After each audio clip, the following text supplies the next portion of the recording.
One that is real, in a meaningful sense too, is that the Brad Crouch situation. Contracted Nat and Daniel for 2020 as a Crow, but I know he's open-minded. Now, open-minded can just be his manager passing on all the interest in him, and there is interest in him.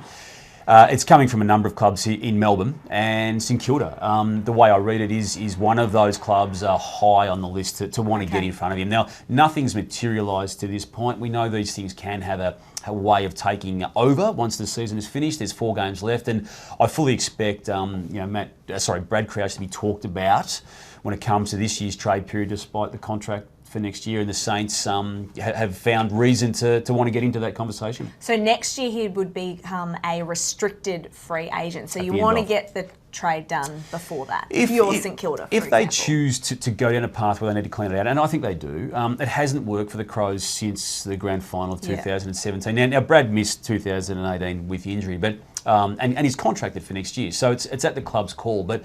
They're in a world now where they need to consider all options, and look, the way these things play out, I wouldn't be surprised if he's not at the Crows next year.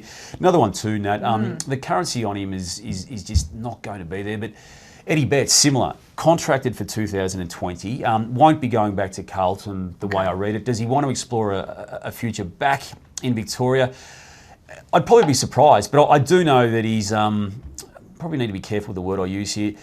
Disillusion might be the word, at being dropped last week. Now, he's not going to say that, and he's such a class act that he is not ever going to be publicly engaging in such conversation. But if there was a Melbourne club that would like to have a chat to him, I reckon he'd be open to it via his management.